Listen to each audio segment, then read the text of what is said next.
Assalamualaikum warahmatullahi wabarakatuh. Halo teman-teman, ketemu lagi dengan aku, Septi. Kali ini kita akan membahas FR guru kelas yang tentang IPA gitu ya. Jadi nanti ada beberapa soal gitu ya. Aku bakal bahas yang IPA fisika dan IPA biologinya. Yuk dimulai. Soal nomor 1.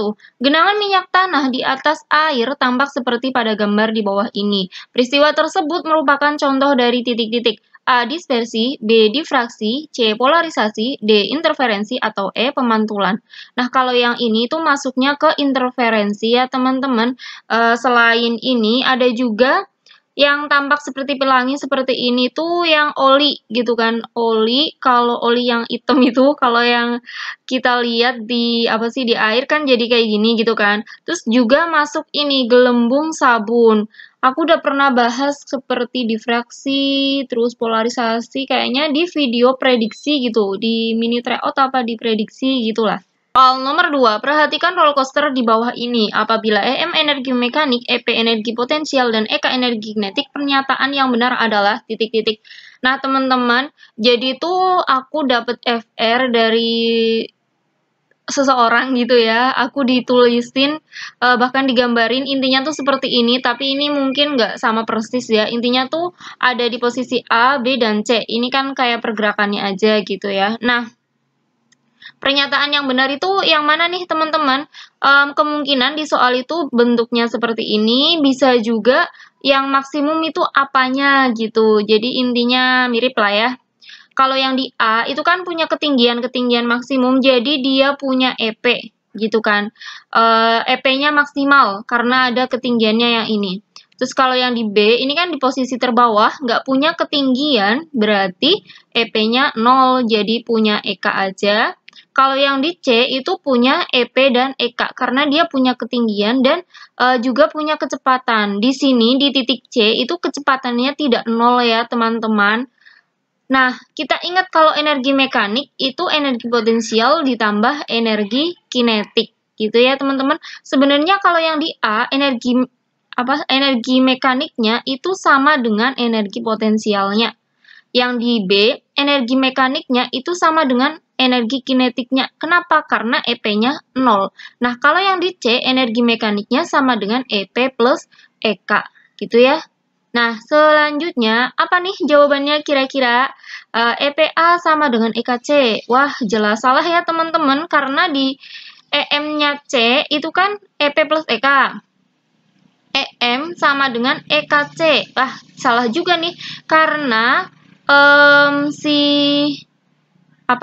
si di titik C itu kan punya EP juga kan. Kalau yang C, EM sama dengan EKC plus EPC. Nah, yang benar tuh yang ini teman-teman. Jadi jawabannya itu yang C. Kalau yang D, EM sama dengan EKC, salah ya ini.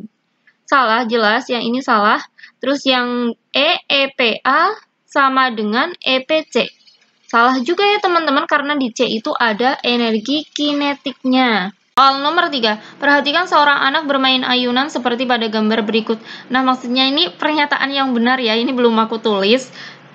Kita cek dulu, ini kalau di titik A dengan B itu kan yang posisi paling tingginya gitu kan, daripada yang di titik O gitu. Jadi O itu titik timbangnya, titik yang terendahnya. Kalau yang di A itu kan karena tertingginya, posisi tertingginya, jadi dia punya energi potensial yang paling maksimum gitu kan. Kalau yang di titik O itu yang energi kinetiknya, di titik B juga EP-nya gitu kan. Nah, yang benar yang mana? Di titik A, kinetik anaknya maksimum. Di A itu kan EP-nya kan, berarti ini salah.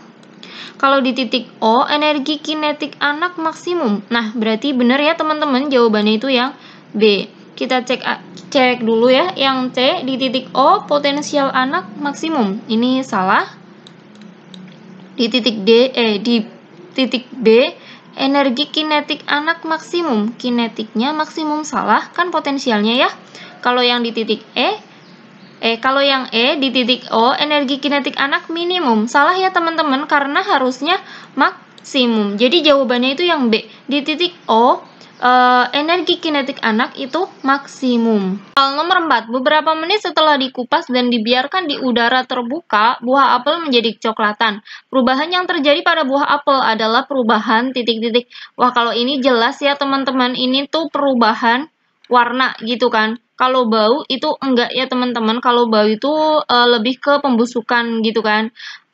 Atau juga bisa ke sesuatu yang dimasak gitu kan. Terus kalau perubahan suhu itu enggak juga, perubahan bentuk enggak, perubahan wujud juga enggak. Jadi jawabannya yang A.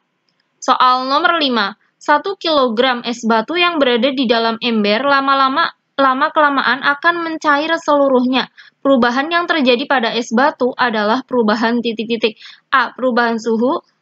Ini enggak ya teman-teman, karena tidak dijelaskan bahwa suhu esnya itu naik. Di sini hanya bilang mencair seluruhnya gitu kan. Jadi belum ada lama-lama naik suhunya. Kalau perubahan bentuk, ini juga enggak ya teman-teman. Kenapa? Karena kalau perubahan bentuk itu contohnya misalnya dari kayu terus diubah tuh jadi meja, jadi kursi, kayak gitu. Itu masuknya perubahan bentuk. Kalau perubahan wujud, nah ini nih teman-teman, jadi jawabannya yang C. Jadi kan es batu itu masih padat ya, terus mencair seluruhnya kan jadi cair. Nah, kan berarti mencair gitu kan, atau melebur. Jadi ada perubahan wujud. Kalau yang perubahan warna itu enggak, teman-teman. Kalau yang perubahan bau juga jelas enggak. Jadi jawabannya itu yang perubahan wujud. Soal nomor 7, bagian sambungan rel kereta api sengaja diberi celah. Hal tersebut bertujuan untuk titik-titik. Jadi, aku dapat FR-nya itu pemuaian rel kereta api, gitulah intinya. Jadi, aku buat soalnya mungkin seperti ini gitu ya. Nah, tujuannya apa? Ini dikasih celah, ini yang dibuletin, ini kan ada celahnya. Kenapa? Nah, jawabannya mana nih, teman-teman? Rel tidak bengkok pada siang hari. Nah, jawabannya tuh yang ini ya teman-teman. Kenapa? Karena ketika benda dipanaskan, pasti akan memuai, akan bertambah ukurannya. Nah, jadi tujuannya itu biar tidak bengkok. Ini ya, kenapa dikasih celah? Ini kan nanti yang bagian sini akan bertambah ke sana, yang ini akan bertambah ke sana gitu kan. Saling mendekat gitu kan intinya. Nah, kalau misalnya nggak ada celahnya, itu bakal kayak membengkok gitu loh teman-teman, karena pertambahan panjang tadi, makanya ada celahnya. Kalau ada celahnya kan pertambahan panjang itu yang mengisi celah gitu loh teman-teman. Nah, pemanfaatan pemuaian cara mengatasi pemuaian selain di rel kereta api dengan seperti ini ada di hal-hal lain, yaitu bingkai kaca lebih besar daripada kaca. Jadi tujuannya itu biar siang hari itu nggak pecah, kalau kepanasan kan bendanya memuai gitu kan. Nah, kalau malam hari itu kan menyusut dikit gitu kan, menyusut dikit. Nah, jadi kalau malam hari itu kadang kedengeran suara gitu loh, gridik-gridik, awas sih, ya itulah suara yang kayak gitu loh, kalau misalnya ada petir atau ada apa, kayak ada suara getar-getar gitu loh, karena ukuran kacanya lebih kecil gitu loh dari bingkainya. Nah, yang kedua itu kabel dipasang kendor, jadi kalau malam hari itu biar tidak putus gitu ya. Jadi tujuannya gini, kalau misalnya siang hari itu kan kendor nanti kayak gini kan. Nah, kalau malam hari dia itu menyusut, jadi tegang gitu loh teman-teman. Kalau misalnya dipasangnya udah ngepres, udah tegang, kalau malam itu kan jadi semakin tegang, nanti bisa putus gitu. Jadi ini adalah cara-cara untuk mengatasi pemuaian. Soal nomor 8, perhatikan gambar berikut. Pada saat bulan berada pada nomor 2, terjadi titik-titik. Nah, nomor 2 itu di sini ya, teman-teman. Di sini itu apa? Ini kan umbra yang bagian sini, itu yang nomor 3 itu umbra, yang nomor 4 dan 2 itu yang penumbra. Jadi, kalau di penumbra itu gerhana bulan sebagian gitu ya. Jadi, jawabannya itu yang B, bukan gerhana matahari ya teman-teman. Pokoknya kalau gerhana bulan itu yang di belakang itu yang bulan, yang di pinggir yang bulan gitu loh. Ini yang nomor 3 yang total, 2 dan 4 itu yang sebagian. Soal nomor 9, perhatikan gambar berikut. Bagian bumi yang terkena antumbra mengalami titik-titik. Nah, jawabannya apa nih teman-teman? Ini tuh nggak mungkin gerhana bulan ya. Kalau gerhana bulan tuh bulannya yang daerah sini. Ini bulannya tuh yang di tengah gitu kan. Nah, jadi gerhana matahari gitu kan. Ini yang A itu jelas salah, ini salah. Nah, tinggal matahari apa nih? total, sebagian, atau cincin? Jawabannya itu yang cincin. Jawabannya itu yang E gitu ya teman-teman. Jadi kalau yang seperti ini tuh terusannya umbra gitu loh. Yang ini kan, nah ini apa sih ya? Ini terusannya gitu loh. Ini terjadi ketika bumi di titik terjauh di apeliumnya. Kalau yang biasa, kalau yang gerhana matahari total, itu yang seperti ini nih teman-teman. Jadi daerah yang di sini nih. Jadi emang umbranya tuh kayak gini doang langsung sampai bumi. Tapi kalau ini kan terusannya. Bedanya itu ya teman-teman. Mana gerhana matahari cincin, mana gerhana matahari total. Kalau yang kena penumbra itu udah gerhana matahari sebagian ya pasti. Jadi ingat bedanya dan perhatikan apa ya namanya. Ini garis-garisnya gitulah teman-teman. Soal nomor 10, gerak sebuah mobil digambarkan pada grafik berikut ini. Gerak yang terjadi dari A sampai B adalah titik-titik. Jadi aku dapat FR-nya tuh digambar bentuknya seperti ini ya teman-teman. Cuman pertanyaannya itu kecepatannya atau nama geraknya. Tapi aku bakal bahas dua-duanya gitu ya teman-teman. Nah, yang ini antara A sampai B itu kan kecepatannya gimana? Kecepatannya turun gitu kan. Misalnya tadinya kan di sini kecepatannya tuh. Jadi segini gitu kan. Berarti kalau kecepatannya turun itu gerak apa? Gerak lurus berubah beraturan diperlambat. Jadi jawabannya itu yang C. Kalau yang ini beraturan jelas salah, dipercepat juga jelas salah, melingkar apalagi gitu ya. Nggak berhenti juga. Nah, ini kalau A sampai B itu kan GLBB diperlambat. Kalau B sampai C ini kan naik gitu kan. Nah, naik berarti ini kecepatannya naik kan, dipercepat. Jadi GLBB dipercepat. Kalau pertanyaannya di titik B di sini gitu ya, di titik B di sini yang di sininya. Nah, di sini itu yang di titik B itu kecepatannya berapa? Kecepatannya berapa? Itu nggak nol ya teman-teman. Ini kan nolnya di sini. Ini di sini tuh ada nilainya gitu kan. Di sini ada nilainya. Dan bendanya itu nggak berhenti gitu loh teman-teman. Jadi emang misalnya 20 kan tadinya di sini itu 5. Jadi 20 terus 19, 18 turun-turun sampai 5 terus ngebut lagi gitu loh teman-teman. Jadi nggak berhenti gitu ya. Berhenti itu kalau kecepatannya 0, berhenti itu kalau di sini.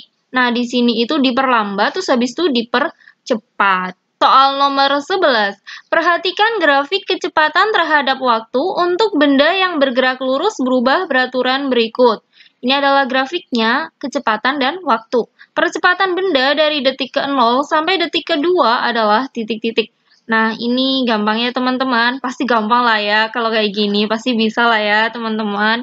Nah, ingat kalau percepatan itu perubahan kecepatan tiap waktu. Jadi itu delta gitu kan.